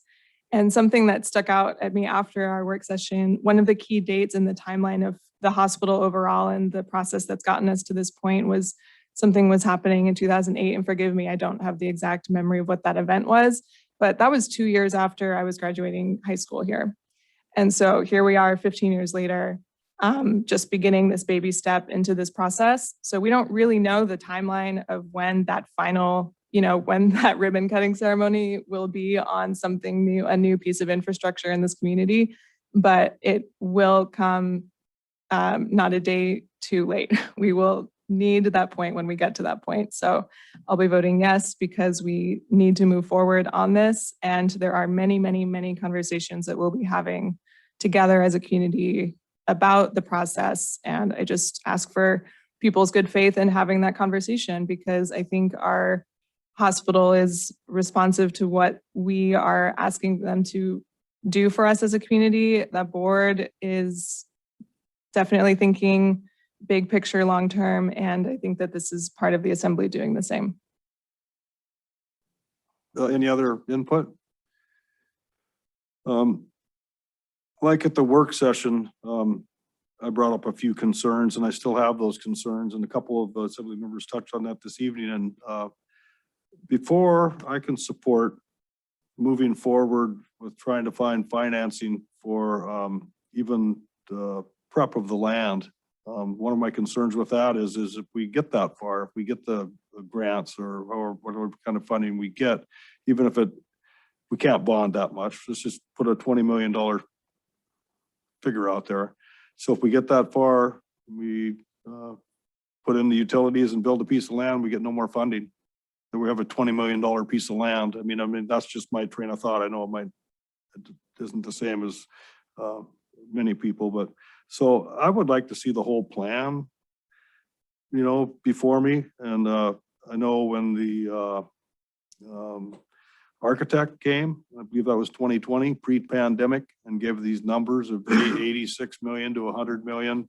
And I don't know the exact percentages that building materials have gone up in the last year, but they're substantial. I mean, a 2x4 8-foot stud costs like $12. So I don't know how that would relate to the cost of this facility we're proposing.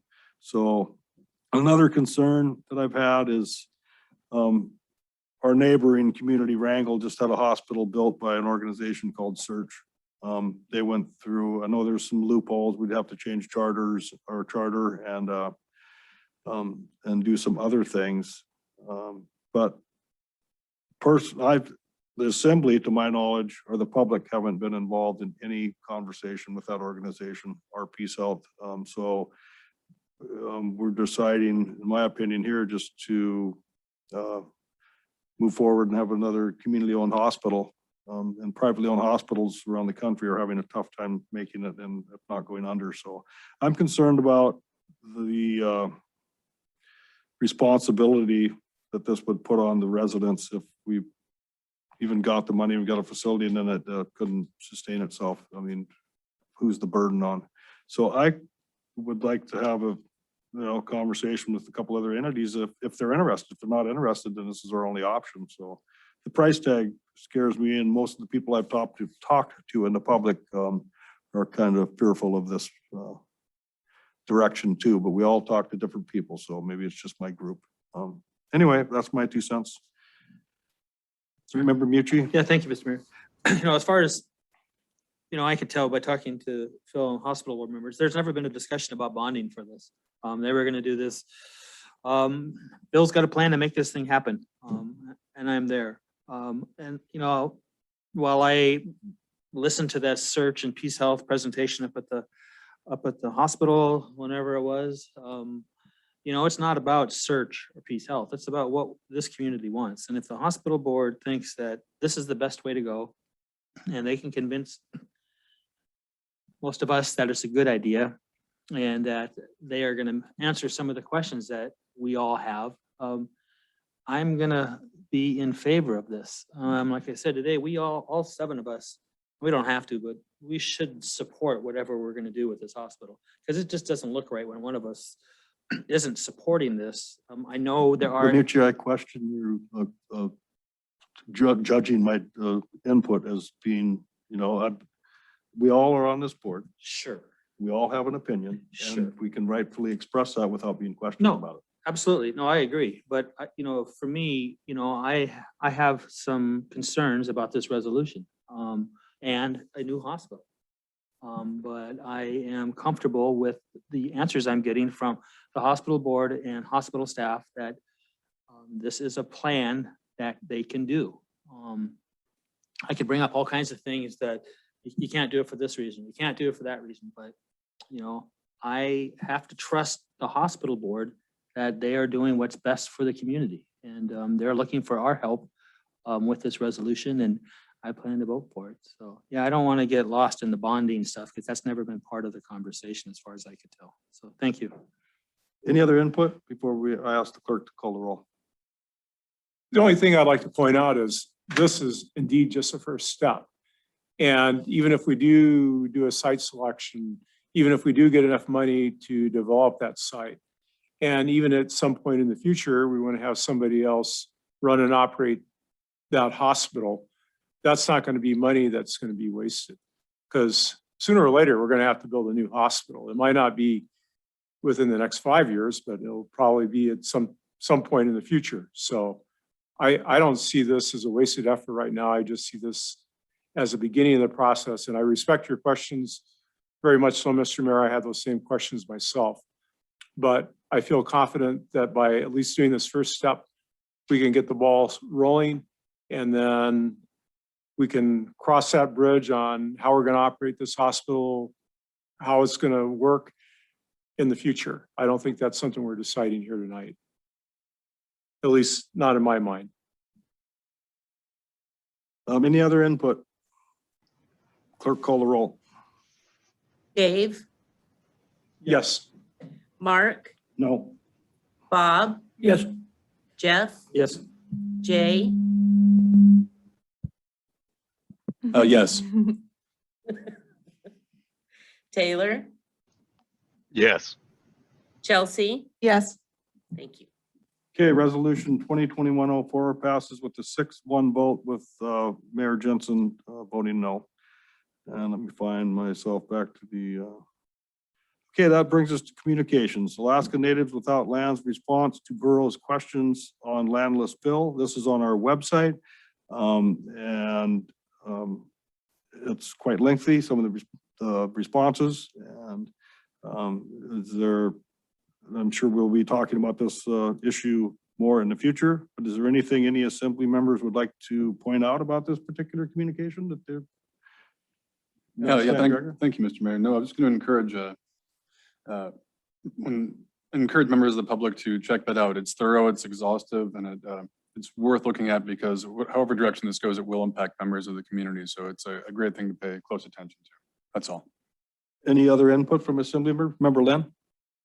I've read it. I probably need to read it a couple more times, but I believe some of the questions in there that were asked were never answered.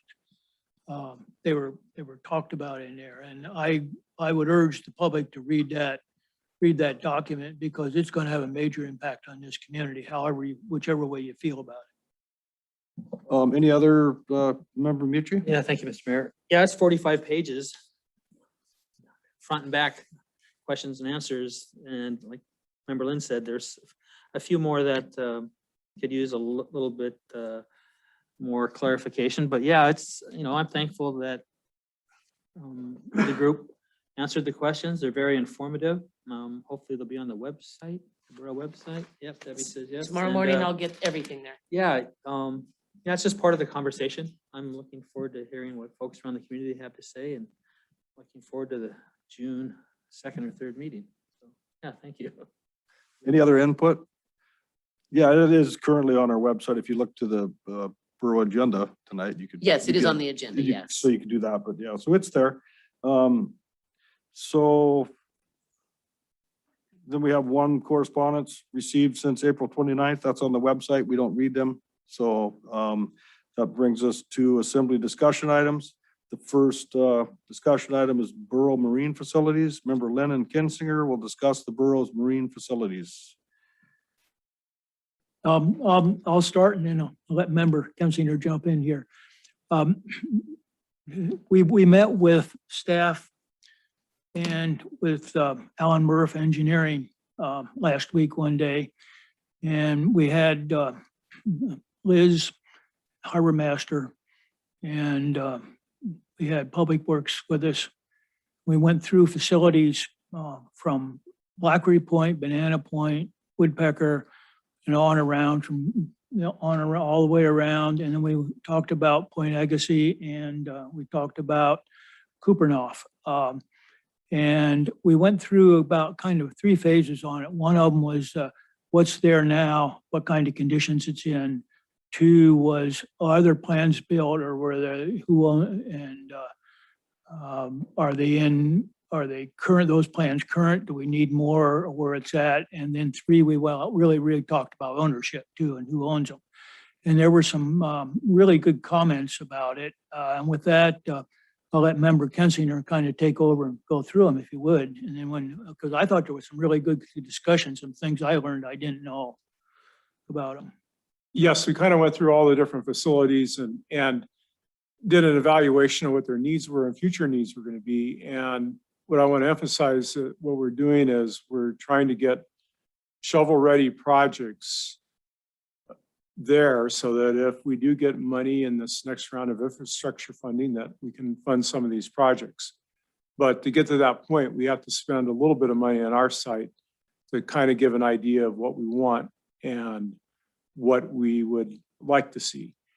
And a couple of the projects are still in the beginning phases, and we don't really have much information about them, like over at Point Agassiz. And then also on Kupernoff. Kupernoff's done quite a bit of work, and we're going to try and reach out to Kupernoff and see where they'd like to sit in this project. And then the other facilities, Blackery Point, we felt that facility was adequate at this time. And then we kind of landed on the 2 facilities that we felt that could use the most amount of attention right now. One was Banana Point, and the other one was Papke's.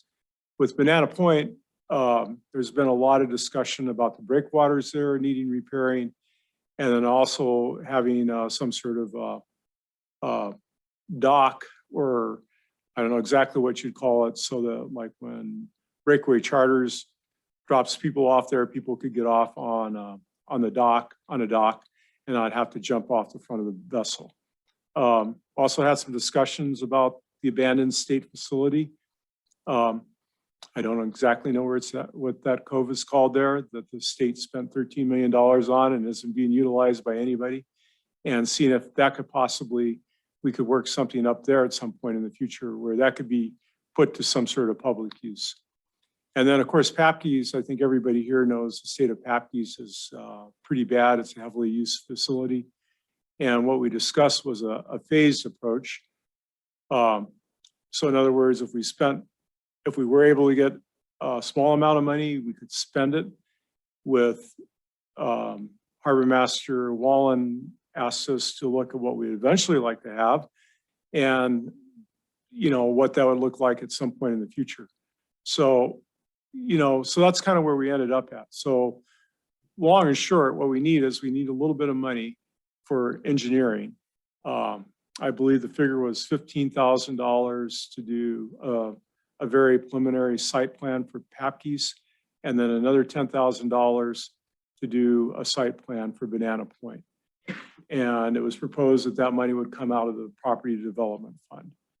And that would just basically get the ball rolling. And if we get lucky, maybe we could get them funded. I would add two things to what was said. One was on Banana Point, there has been plans made and there's been some work done. So what it would be is to update the plan, the plans that were already made to repair that. Actually, I think you're going to have to replace that breakwater that's out there. And then looking at some kind of a dock there for on and off. I thought there was a really interesting point made since we had that facility at the end of the road. What could you do in order to have commercial business? You know, could you put a dock there off that facility so that, and then use that ramp so that you could use commercial ventures out of there? And it would support, you know, Breakaway or any other commercial venture that might want to come up there, come to town, do that types of things. And I thought the thought was excellent. It needs to be developed. I think the idea is excellent, but it needs a lot more attention, or more questions asked and could be answered, I believe, on a number of these. Any input on the Borough Marine Facilities? Member Mutri? I don't know if it's input, it's probably just a couple of questions. Is there a priority on either one of them, or are we just throwing them together as the two and let's see how it goes. Steve, it looks like you have some I input. could. Okay, yes, sir. Banana Point, the log boom, which is what we use for kind of a breakwater out there, pieces of it have broken loose. We've salvaged the logs, chained them to the shore, and it probably doesn't have a very long life. So what that does is it tries to keep it a little easier for using the ramp there in rough water or rough weather. And when you're talking about, we weren't really talking about a dock at Banana Point, but a loading and unloading float system. We actually designed that at one time and submitted it as a rack project. It would have been a loading float that would be taken up in the wintertime. So it only would be there calmer times and then taken out of the water when it gets a little rougher. You know, like everything, you have the who's going to do all that. But we had an original design. It was funding was denied by the Forest Service. So that's Banana Point. Papke's needs a whole lot of work. We spoke with Alan Murph. His idea as far as how to proceed was to do some kind of conceptual drawings. He feels, and I happen to agree with him, that if you go out and ask, you know, 100 people in this town what we should do at Papke's, you're going to get probably 50 different answers. And sometimes drawings can bring that out to people. We can put some nice posters up and say, okay, this is what we're thinking about. And people come back and say, well, that's stupid and that's a good idea. And that was what the 15,000 was for, is to do conceptual drawings with built into it 2 or 3 adjustments to those drawings. Engineering on something like Papke's would be $250,000 if we were all said and done. That's before construction. Banana Point, less clearly, but all depends on what you want to do out there. So, Member Murphy? Thank you, Steve. And so would the harbor maintain and manage these facilities? I suppose in the long run, that's my decision. But at the moment, the harbor doesn't want any part of maintaining any of those facilities. Neither does Parks and Rec or Public Works. So maybe it's, we give it to the assembly as another job for the assembly. Sorry. We don't have an answer to that yet. Okay. And clearly that is an incredibly important question and it needs to be answered on how we would do that going forward. I mean, and we're not there yet. I asked Alan purposely in the meeting, how long would it take you to get, let's just say the drawings done for Papke's, I think, or I think it was 2 or 3 months. So we're not talking about construction this summertime. This is going to be a long drawn out process where we need a lot of information from people. Just to even do simple drawing up what it might look like someday. Banana Point might be a little closer. He's got some old designs that he used once and we might be able to recycle those. Thank you. Yeah. As far as Point Agassiz or not being even thought of, I believe I was told today or recently by someone that Rick Braun actually had drawings of a harbor concept for That'd be great. Point Agassiz. So I mean, you might want to reach out to him just to have the process or to go to the process. But a lot of this in this town is, and I think it works great. It's just talking about it a little bit, and people are going to come out of the woodwork and say, "Oh, I've got this great idea," and actually, that's a wonderful thing. We don't want to jump in at Kupernoff or Point Agassiz unless people want our help, and so those are facilities, for example, that will probably be. We're not going to jump in as fast as maybe we have on Banana Point and Papke's. So if I'm not mistaken, doesn't the state still own Hobart, Kupernoff, and Papke's? Yes, sir. Okay, that's what I thought.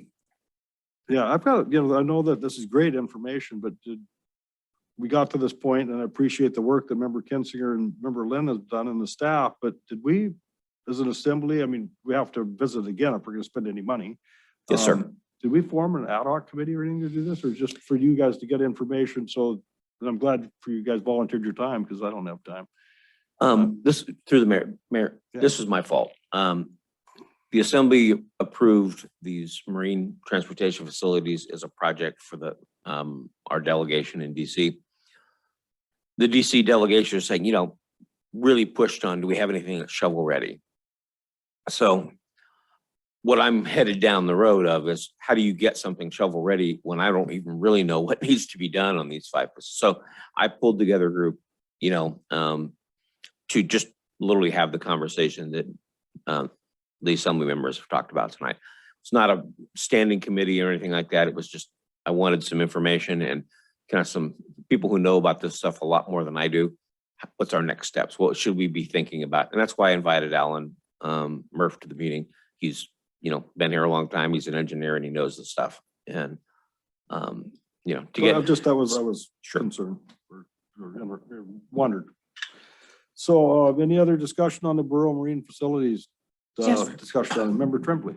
Yeah, I just wanted to thank everybody who was a part of that meeting. That's a lot of really great brains with a lot of great background on this information and probably was a lot more productive than bringing that standalone topic just to us to talk about. So thank you for the thorough report and looking forward to more discussion on the topic as it goes. Any other member Murphy? Yeah, thank you, Mr. Mayor. So will this be an action item at the next meeting or what are we thinking here? I mean, how do we move forward if that's what the assembly wants to do? Or Someone needs to put it on the agenda. Yes. okay. So there you go. Thank you. Okay, before the third reading of the budget. Yes. Yes. So anyway, we've added a few things to the agenda and B was added to the agenda under discussion item by Member Tremblay, mask mandate. Yeah, so the timing of the CDC announcement on the Friday of Mayfest was kind of a perfect storm for my brain this weekend because we as a community have reached this really great milestone of the level of vaccination rate among adults in our town, along with this news about vaccinated folks not necessarily needing to wear masks except for in high density, kind of long duration moments, especially inside. And so we also did this massive experiment with inviting potentially more people over a course of a weekend than we've had for maybe the last year, all at once, with many indoor events. And so, which were largely, from my understanding, unmasked. And, you know, we're all out having a good time, which is great. We all love a good time. And so my thinking is, hopefully, optimistically, the week of the June 7th meeting, being able to repeal the mask mandate based on the CDC guidance. This is, of course, this is me saying this out loud, not having talked to the EOC. So I'm very much like, I didn't have time. It was retail employee over Mayfest, you know, you don't have a lot of free time. So, so getting feedback from community members, getting feedback from the EOC, but this is just what I was thinking, that if we go by the week of June 7th, that's 3 weeks after we've had this superstorm of people and events. And, you know, also, frankly, we changed our travel mandates. So in-state travelers didn't have to test, and our neighbor Ketchikan is experiencing an outbreak right now. So the fact that so I guess we're going to see what happens. I'm kind of anticipating a few cases possibly. And so I'm not going to lose a lot of sleep over that, but I just hope that we find ourselves in a good enough position the week of June 7th meeting to lift that. I had been hopeful that maybe possibly keeping the mandate would help some of the cruise ships ease up on their policies and let passengers and crew into community this year. I don't actually think that that will impact their decision-making process. I think that they are crawling back into existence out of evaporation last year, and they are going to be so cautious. So if we want to see, I guess if I want to see my friends on those boats, I'll go hike on Kupernoth that day and have a great time with them. But so that's my process on at least that aspect of this question, and thinking of the overall weekend. And I'm cautiously optimistic because of our vaccination rate. I'm very much also wanting to build in time for people to think about, say, if you operate a business that has a large number of children that come through, because we know that they're not able to get back, not all children of all ages are able to get vaccinated yet, and keeping them safe is still a huge priority, as well as protecting our immunocompromised neighbors. Figuring out policies, if you want to, about how to incorporate this new guidance into your policy as a business, giving time for that so it doesn't just lift tomorrow. That's why I asked for this to be a discussion item rather than an item on the agenda. But again, also building in this 3 week of watch time, because a lot just happened and we're going to see what potential consequences might be. So I'm open to a conversation and looking for how people are thinking about this. Anybody want to chime in on this discussion item? Member Mucci? Yeah, thank you, Mr. Mayor. Yeah, I think it's time we had a conversation about it. I think that June 7th meeting would be a good time to go over all the health mandates and directives and see which ones are effective and which ones we should continue. You know, I think the school will be out by then. I know I've talked to a couple of school folks over the last couple of days, and they'd like us to keep it on until at least school's out. And like Member Tremblay said, you know, it'll give us a couple of weeks to see how things go. Yeah, I think we need to have that discussion. We told the public back when we were putting all these things in place that we were going to review them from time to time, and why not? I think the June 7th meeting is perfect. That'll get us there, and yeah, I look forward to the discussion. Any other assembly members? Member Lim? Yeah, I think we ought to go a little bit further. I think it's time to also take a look at the rules here. Is that, to me, it's time that we take a look to see if our Carl and crew can go back to the regular job, and that we maybe transfer whatever we need, maybe to the manager or something else. But I think it ought to be going to much long. We ought to look at it much broader, I think. Any other input? Mr. Mayor. Member Norheim? I'd just like to say I support what Member Tremblay's pushing, but I also support what Member Lynn just said a whole lot more. And that's all. Okay, thanks for your input. Any other assembly members have opinions on this discussion item? Okay, we'll move on to the next amendment to the agenda. This was put on the agenda under discussion item by Member Kinsinger, and it's in regards to our new portable, which are permanently located restrooms. Yes, Mr. Mayor.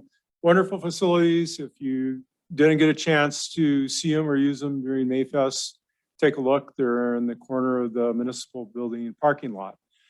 The only problem is we have to figure out some way that we can clean them and maintain them. And then what I'd like to have, I'll put it as an action item on the next, for the next meeting. But I'd like to propose that we use the marine passenger fee that we're collecting from the cruise ships, which I believe there's $35,000 in that budget, that we tap into that money to use that money to pay and clean, to clean these facilities with. So I'm going to have a question for the manager. I see that we're open from 8 a.m. to 8 p.m. through Mayfest. They're currently closed until, I'm guessing June 2nd, when the first cruise ship comes, if it comes. Is that our plan, or do we have a plan? I have a plan. On hours and availability. I don't have a plan on hours yet, but I do have a plan. One of the things was, you know, they're new to us. So Stephanie and Carl and I and possibly Chris are going to get together to talk about it. How did it go? We want to have our, you know, we used a Parks and Rec employee to clean them this weekend. I'd like to hear from him and say, you know, did it work well? What didn't work well? Are there things we need to change? Was the location good? I need to have that conversation with my staff before I can give you really good information. You know, something as simple as the garbage in those facilities is a stainless steel rectangular, looks like garbage can, bolted to the wall, and there's no room to hook a liner over it. So, you know, we got to figure out a way to fix that. So, and then we're going to also talk about schedule. Did the 8 to 8 work, or should it be, you know, shortened? And do we want to, and this is a funding issue, comes down to how often, are we going to keep them open all the time? Or are we going to only try to coordinate this with the cruise ship schedule plus festivals? You know, that's going to likely come back to, you know, what do we have for funding? And we're not ready to talk about that yet. But I need this week to talk to the people who dealt with them all weekend and make sure, you know, how easy it is to pump them out, or did we need to even do that? I think they're plumbed to sewer and water, but did that all work? Do we have any leaking problems? You know, kind of the logistical side of it before we start making long-term commitments. You know, when we voted to purchase these trailers with the CARES money or whatever we used, that was one of my concerns, was the operating expenses cost to this. And I didn't stand there and watch the installation of them, but I noticed we had many departments there and quite a few staff there. So, and I've talked to the manager about this, and I don't know if you, when you work for Public Works, at the end of the day, you write down this was item 10. So you worked from the plumbing, the new restrooms. I was kind of curious, and I asked Steve if he could come up with a number, how much man hours and how much it cost us to get to this point, because in my opinion, that's part of the equation, how much those restrooms are costing us. I mean, I know we all need a place to go to the bathroom, and I didn't use one, but I looked inside and they looked very nice. Any other discussion on this restroom cost issues? Member Tremblay?